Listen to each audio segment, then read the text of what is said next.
Bom, e a Polícia Federal deflagrou hoje a terceira fase da Operação Barco de Papel, que investiga suspeitas de irregularidades em aportes do Rio Previdência, o Fundo dos Servidores do Estado do Rio, em títulos do Banco Master. Um dos alvos da operação jogou pela janela uma mala com R$429 mil em espécie, ao ser surpreendido por agentes da Polícia Federal em Balneário Camboriú, Santa Catarina. O principal investigado é o ex-presidente do fundo, Davis Marcon Antunes, preso desde a semana passada. Ele é suspeito de ter atuado para direcionar quase R$1 bilhão em aplicações consideradas irregulares e tentar atrapalhar a produção de provas. O endereço das buscas é ligado a pessoas do círculo de relações do ex-gestor. Nesta fase, foram cumpridos 2 mandados de busca e apreensão em Balneário Camboriú e Itapema, também cidade catarinense. A Justiça Federal do Rio de Janeiro autorizou as medidas diante de indícios de ocultação de provas e interferência nas investigações.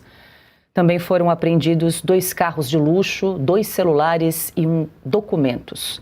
A defesa ainda não se manifestou. Carlo Cauti, começamos com você. Chuva de dinheiro hoje de manhã com essa operação deflagrada pela Polícia Federal em Balneário Camboriú. E, salvo engano, Cauti, esse fundo Rio Previdência foi o fundo que mais comprou títulos do Banco Master, 970 milhões, quase 1 bilhão em títulos do banco de Daniel Vorcaro e letras financeiras, inclusive, que não tem garantia do fundo garantidor, né, de crédito. Esse dinheiro entrou nesse levantamento, que jogar dinheiro pela janela é demais. Tem as imagens, a gente pode exibir mais uma vez, tem só a imagem do dinheiro espalhado no chão, não tem exatamente o momento em que o alvo ali, o investigado, joga o dinheiro pela janela, mas tá aí, o dinheiro espalhado ali, ó. O Brasil consegue ser tão, o Brasil de Lula consegue ser tão corrupto que tem dinheiro sujo jogado pela janela. Esse é o nível da corrupção que temos no país nesse 2026. Então, acho que a Transparência Internacional deveria retirar o seu relatório e refazer à luz dessas imagens escabrosas de dinheiro. Tem uma pessoa sem camisa ali, alguém pegando dinheiro. Assim, é até degradante ver um negócio desse, né? Assim,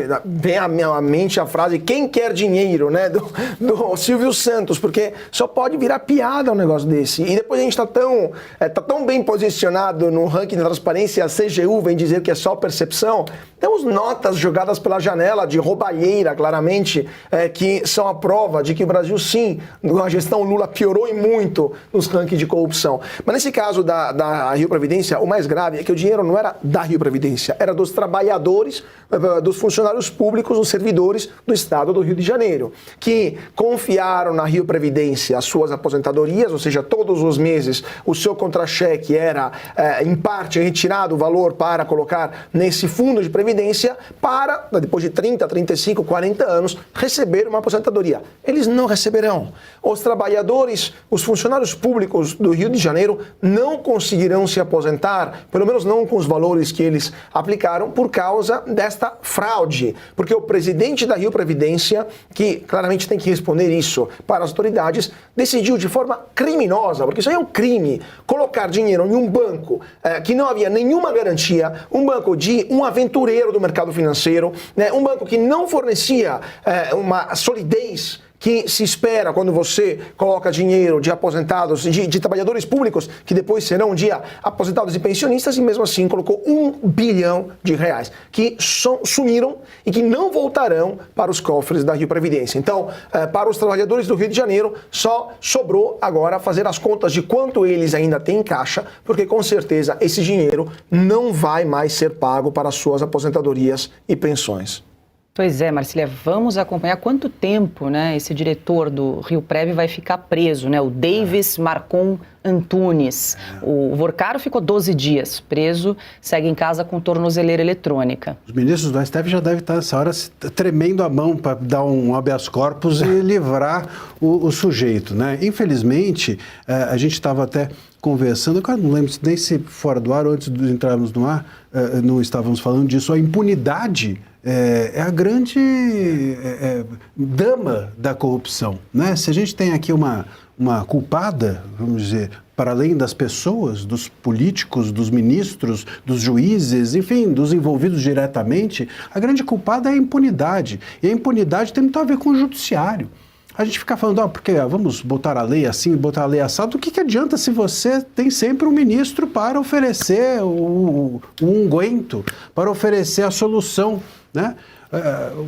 E muitas vezes uma solução que a gente olha e fala assim, isso aqui é político para não acusar que existe alguma maracutaia, que existe algum conluio, aí sim, entre quem concede e aquele que acaba sendo o beneficiário. Então, assim, o judiciário, ele está não apenas ele não é a estrela apenas dessa corrupção por promover a corrupção, por ser um ator da corrupção, mas também por permitir que a impunidade vigore dentro do país. Isso é muito sério. A gente entra aqui falando de corrupção no concreto, veja, coisas absurdas. Uma pessoa que coloca dinheiro na cueca, saia dizendo isso. Imagina um marciano descer agora, fala assim, quanto que é corrupto o teu país? Você fala, tem aqui gente que põe dinheiro na cueca, tem gente que joga dinheiro pela janela, tem gente que... E tudo isso, autoridades de alto escalão, e essas pessoas não ficam presas. Quem fica preso no seu país?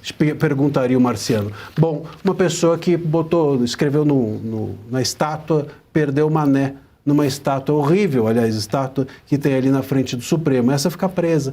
Ou um senhor que está como o Bolsonaro, que está com câncer e com problemas sérios de saúde, aí fica preso. Então, é esse o cenário, né, difícil de se explicar no Brasil. O marciano vai ficar confuso, vai voltar correndo para Marte. Vai voltar correndo. Desisto daqui. Talvez ponha um pouco de dinheiro na própria cueca e saia correndo. Augusto, agora, se esse investigado jogou $500 mil pela janela, imagina o quanto... Ele não deixou guardado. Em algum cofre. Nem vai sentir a falta. O que eu lamento muito é que há pouco tempo, né, enquanto a Lava Jato, a Operação Lava Jato pôde trabalhar, você teve a impressão de que tinha acabado a figura do condenado à eterna impunidade. É verdade. Né? Essas figuras, fica evidente que eles sabem que ficarão impunes. A incompetência que eles demonstram na montagem de álibis. Eles nem se preocupam com isso, como eu já disse aqui, eles só pensam em roubar. Esse cara, por exemplo, para jogar o dinheiro pela janela, quem jogou, não sei se é esse cara ou esses caras, para jogar o dinheiro pela janela, ele nem pensou na possibilidade da polícia aparecer. No Brasil, só no Brasil, existe o ladrão que não pensa nessa possibilidade. Por quê? Porque se acha impune e fica impune. Nós temos agora ladrões protegidos pelo sigilo decretado por um ministro do Supremo. Em nenhum país do mundo se chega a tanto. Em nenhum se chega a tanto. Então, quando você tem o Supremo envolvido em maracutaias, aí você chegou ao topo do judiciário, o apodrecimento chegou ao topo do judiciário. Você está no fim da linha.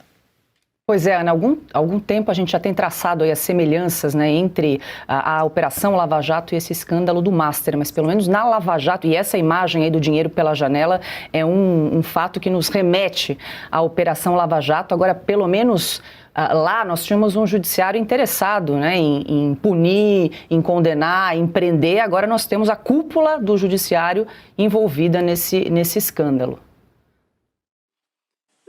Então, Paula, eu vou usar novamente a palavra que eu usei no meu primeiro comentário, é método, né? Aquela nota não é uma nota, mostra o método no Brasil. Agora também não é desespero jogar o dinheiro pela janela, é método, porque é cueca, é mala em garagem, né, subterrânea ali, que sai do carro, é dinheiro em caixa de vinhos, enfim, é método. Agora, se olharmos os fundos previdenciários, né, muito dinheiro, baixíssima fiscalização do Estado e impunidade quando descobrem alguma coisa. De novo, né, a gente faz o Brasil mora num círculo sem fim, infinito.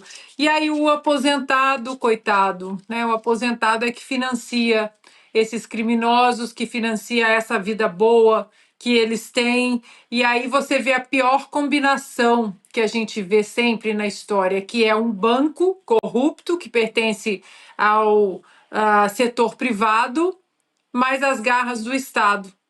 Não tem como dar certo. Aí a Previdência ela vira cassino. Chega ali, joga quem quer, brinca quem quer. Se perder, perdeu. Se ganhar, ganha muito e tá tudo bem.